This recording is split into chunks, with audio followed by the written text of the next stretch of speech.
The undefeated Sean O'Malley. I got to ask, the unranked gear, I think, is genius. What was the inspiration there? Was it just kind of an FU to people or a troll, or what made you want to launch that?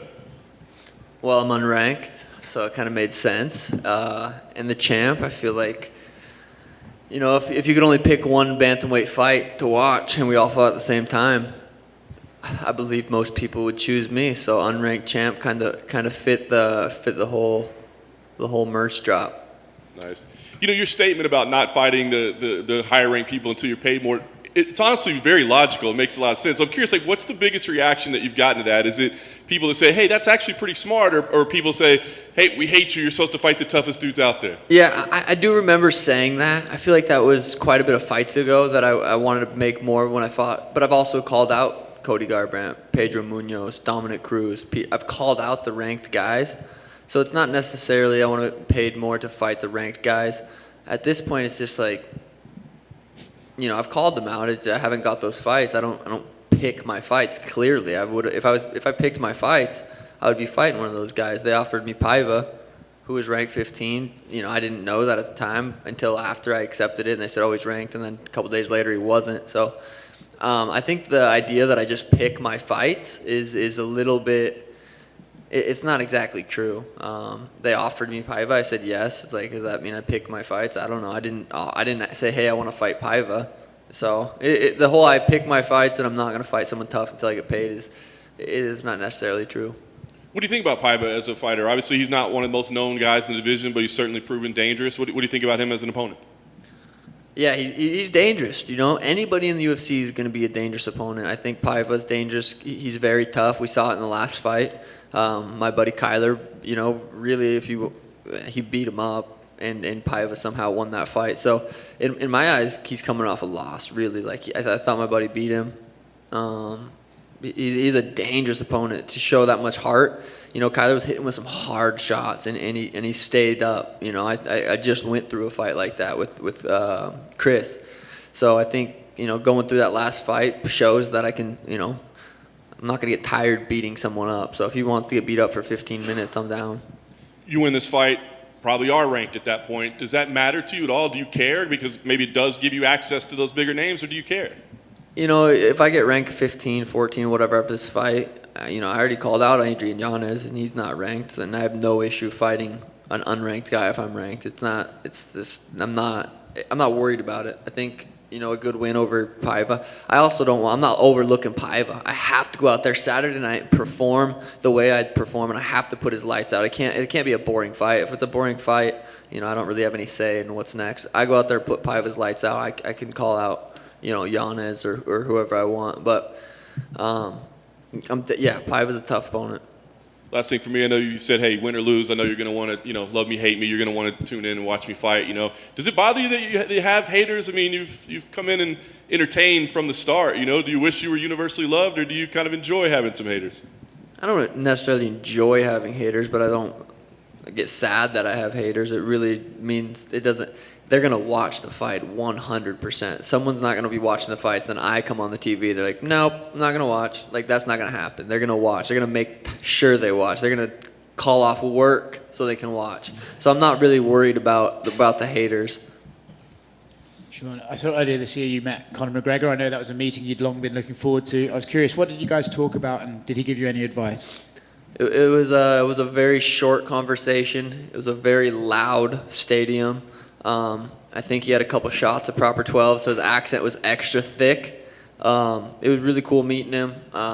You know, what was said was, he said, you know, he thought it was a cool performance, my last fight.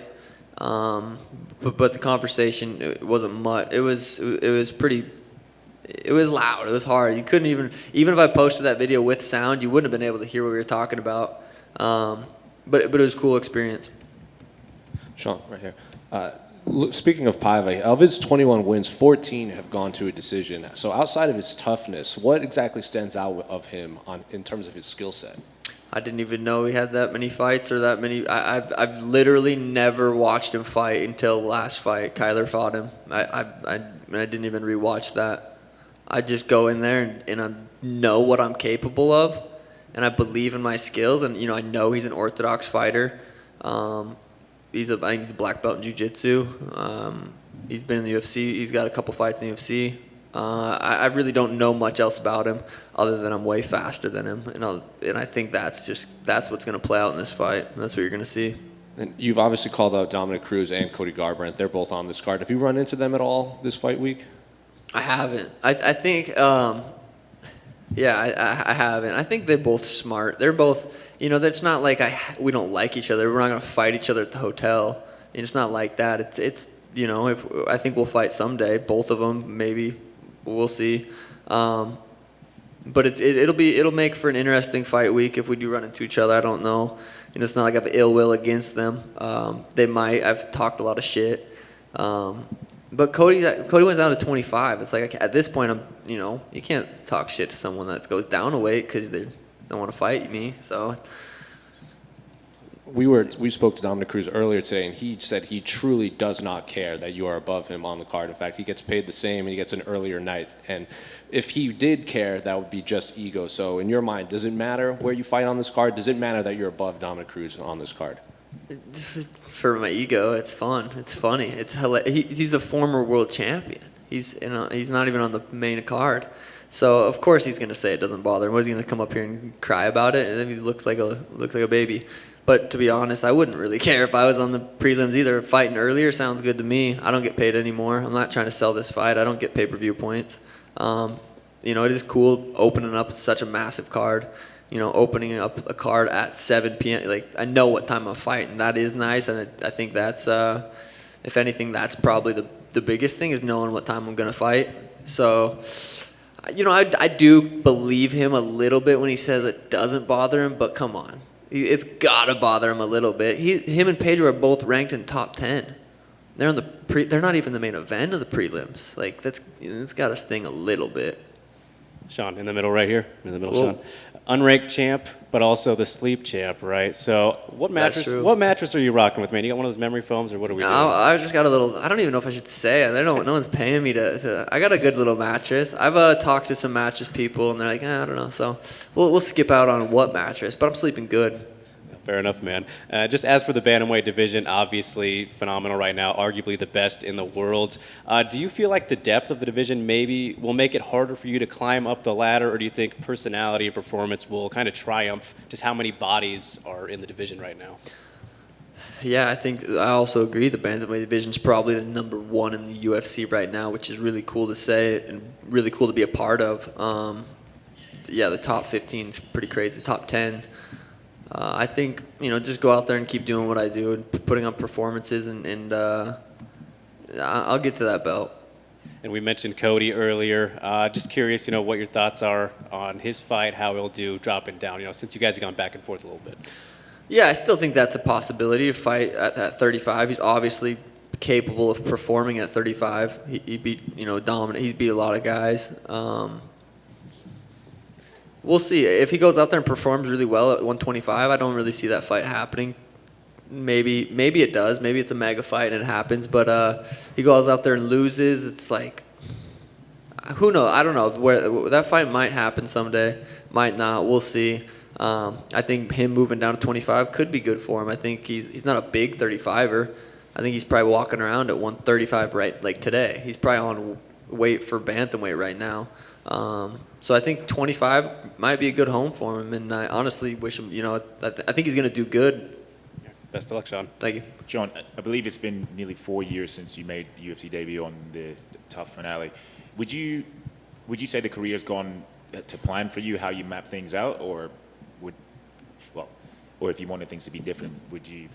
I haven't lost yet. I think things are going good, man. I can't complain. I'm excited where I'm at in the UFC right now. I'm 27 years old. I got a lot more fights, and I'm in a good position. I mean, name another millionaire that's outside the top 15. I don't think you can.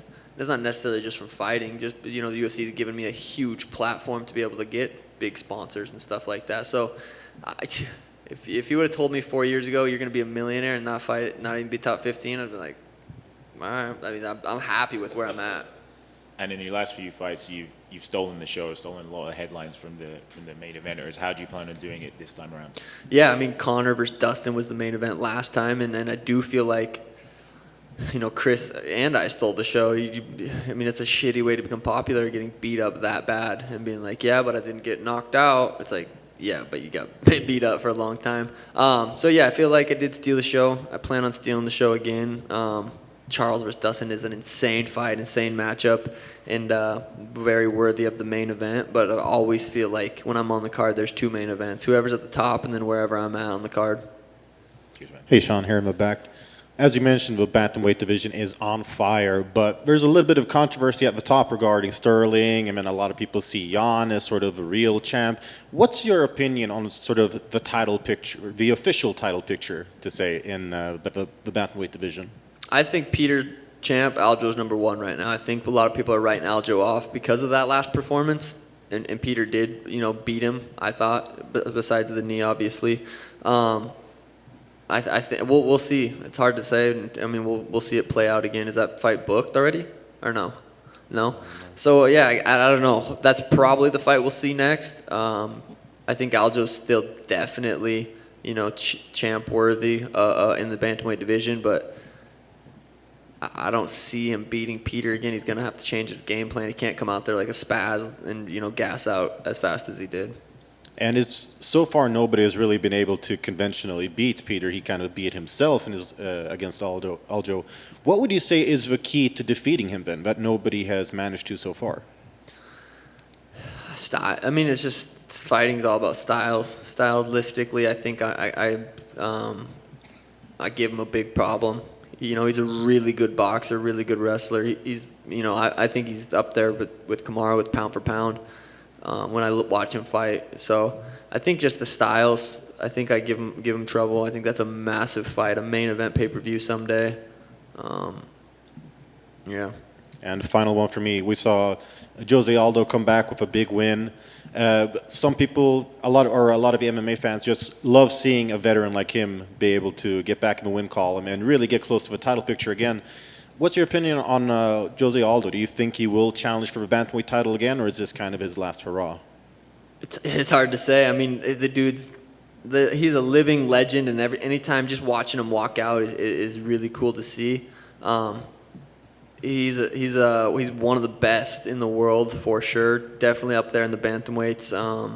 That's a fight that I think would be a massive fight. The Sugar Show versus Jose Aldo. I think that would be a crazy fight, and that would be probably the one fight that I would be standing across the cage like, what? That's crazy. So we'll see how his fights plays out. He probably will get the next title shot. Peter against whoever wins that.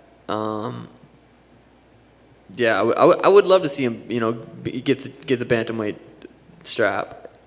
Maybe he has a better shot beating Aljo than he does against Peter. We've seen that fight play out, but I would love to see him, be champ. Thanks, guys.